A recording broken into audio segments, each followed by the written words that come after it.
Hi, I'm Sadie. Today I'm going to tell you my story.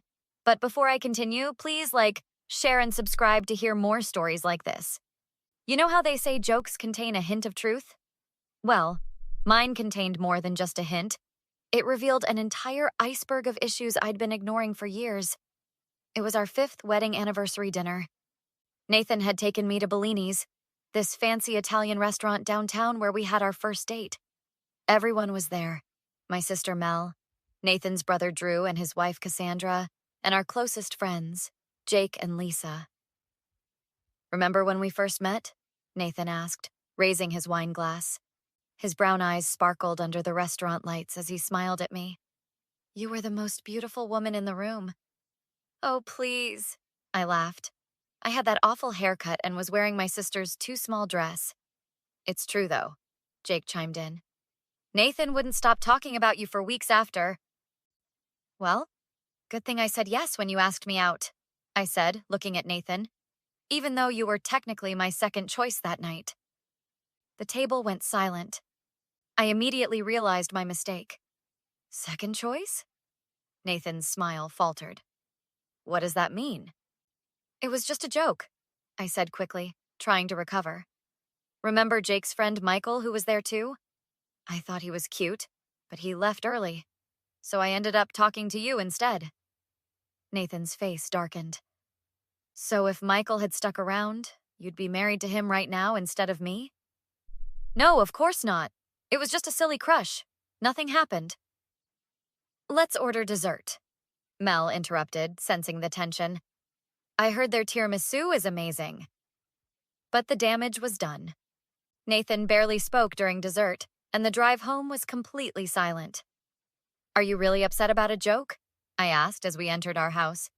It was 7 years ago, Nathan. I married you, remember? You humiliated me in front of everyone, he snapped, loosening his tie. Made me sound like some consolation prize. I didn't mean, just drop it, Sadie. I'm going to bed. I should have known then that my little joke had cracked something fundamental in our marriage.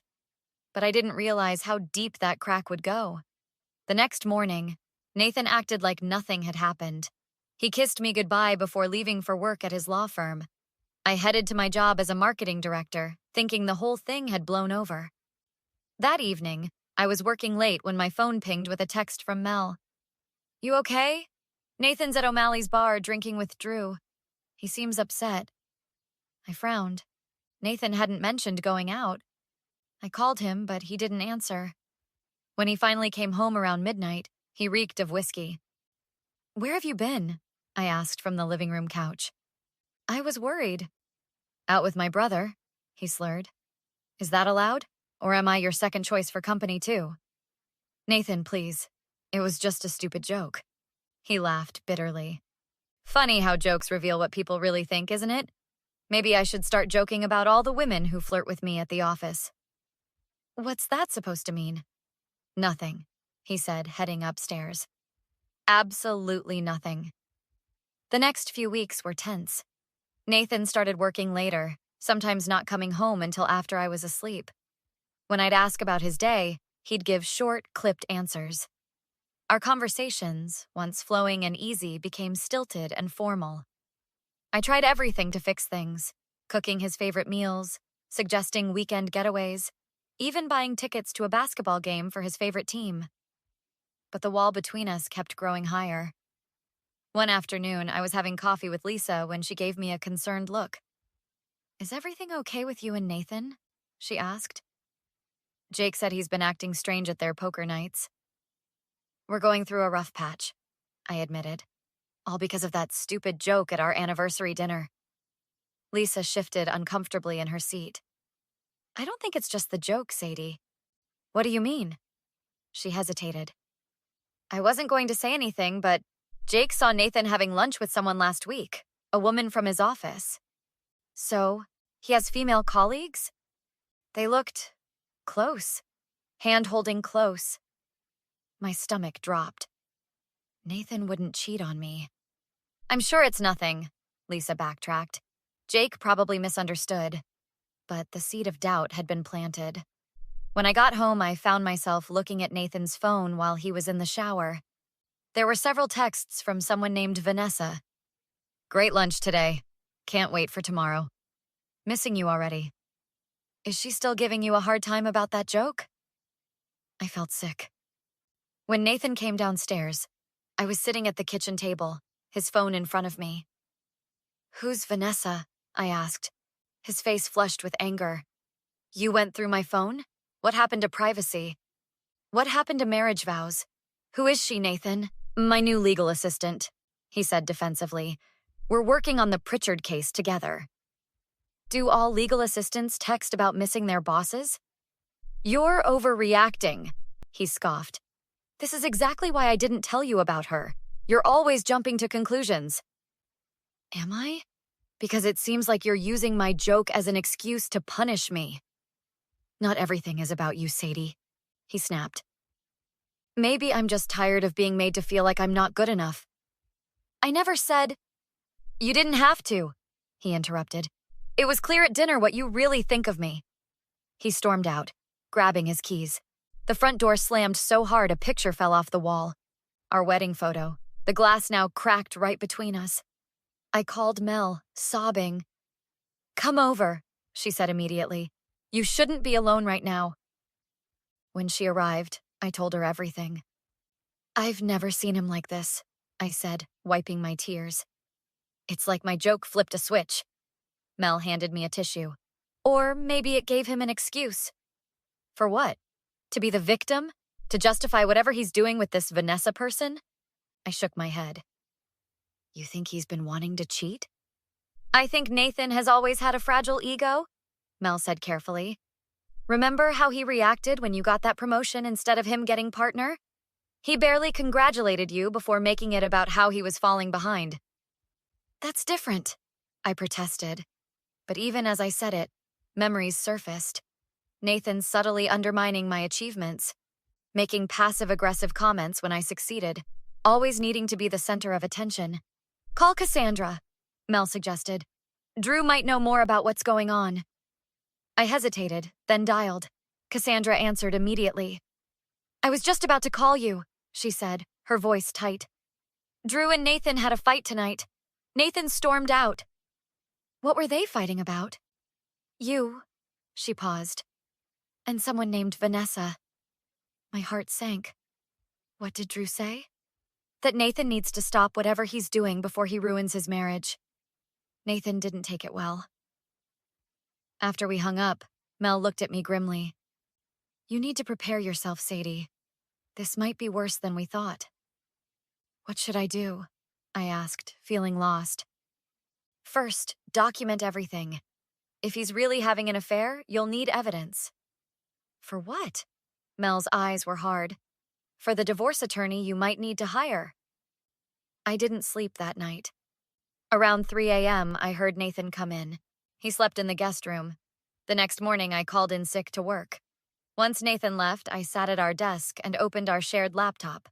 His email was still logged in. I hesitated. Was I really going to do this? Invade his privacy again? But then I remembered the texts, his late nights, the sudden personality change. I started searching. At first, I found nothing incriminating, just work emails, fantasy football updates, Amazon receipts. Then I saw a folder labeled Personal. Inside were emails between Nathan and Vanessa going back 3 months, long before my joke. I can't stop thinking about you. My wife doesn't understand me like you do. Soon we'll figure out a solution to our situation. I felt numb as I kept reading. There were hotel reservations, intimate photos, even a document outlining potential apartment rentals. While scrolling, I noticed emails to our financial advisor requesting information about our joint accounts. Nathan had been moving money. Small amounts at first, then larger sums, into a separate account I knew nothing about. I forwarded everything to myself, then deleted the forwarded emails from his sent folder. I called my bank and froze our joint accounts. Then I called the best divorce attorney in town and made an appointment for that afternoon. When Nathan came home, he found me calmly sitting at the kitchen table. We need to talk, I said. I can't do this right now, Sadie. I have work. Sit down, Nathan. My voice was steel. Now. Something in my tone made him comply. I know about Vanessa, I said. Not just the texts, the emails, the hotels, the apartment searches, the money you've been moving. His face went pale. You don't understand. I understand perfectly. You've been having an affair for months. My joke didn't cause anything. It just gave you a convenient excuse. It's complicated, he stammered. I've been unhappy for a long time. And instead of talking to me like an adult, you chose to cheat and steal. I wasn't stealing, he protested. That money is partly mine. Which is why I only froze the accounts instead of emptying them, I replied. The court can decide what's fair. His eyes widened. Court? I met with Caroline Hoffman today. She's preparing the divorce papers as we speak. You can't be serious. He laughed nervously. We can work this out. Like you've been working it out with Vanessa? I don't think so. Sadie, please. His tone changed, suddenly pleading. I made a mistake. I was hurt and confused. We can go to counseling. Save it, I said, standing up. I've already called Mel. I'm staying with her until you move your things out. This is my house, too. Actually, I said, sliding a document across the table. It's not. Remember when you insisted I put the house in my name for tax purposes? That worked out well for me. His face contorted with rage. You vindictive bitch! You think you can just throw me out? I do. And if you're not gone by Friday, my attorney will file for a restraining order based on these. I placed printouts of texts he'd sent during his angry, drunken nights out, messages threatening to make me pay and show me what happens to women who disrespect their husbands. Those were just angry texts, he sputtered. I didn't mean anything by them. Tell it to the judge, I replied. I'm sure they'll be very understanding. As I packed a bag, Nathan followed me around, alternating between apologies and accusations. I tuned him out. When Mel arrived, he finally seemed to realize it was over. You'll regret this, he said as I walked out the door. You'll never find anyone who loves you like I did. I turned to look at him one last time. You're right about one thing, Nathan. You were my second choice. And now I realize I should have gone with my first instinct.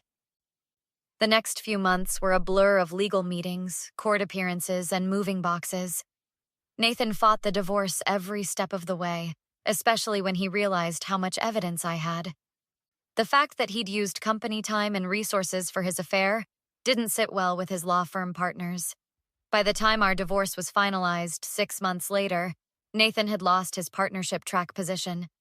The firm kept him on, but demoted him to associate level, a humiliating step down. Vanessa, it turned out, had also been stringing along another partner at the firm. When everything came to light, she quickly moved on to greener pastures, leaving Nathan alone and embarrassed. I kept the house, half of our savings, which were substantial, and even got a generous monthly alimony payment since Nathan's attorney failed to properly challenge my requests. Apparently, he'd antagonized the judge with his aggressive tactics. One evening, almost a year after our anniversary dinner, I was having drinks with Mel, Lisa, Cassandra, and my new friend Tara from work when my phone rang. It was Nathan. Should I answer? I asked the table. Put it on speaker, Lisa suggested with a mischievous smile. I answered. Hello, Nathan. Sadie. His voice sounded tired. I've been doing a lot of thinking. That's new, Mel whispered loud enough for him to hear. The table suppressed giggles. Am I on speakerphone? He asked, annoyed. You are, I confirmed. I'm out with friends. What do you want? He sighed. I wanted to apologize for everything. The affair, the way I handled things, how I treated you. You didn't deserve any of it. No, I didn't, I agreed. I miss you, he admitted. The house, our life. I was so stupid to throw it all away over my bruised ego. Yes, you were.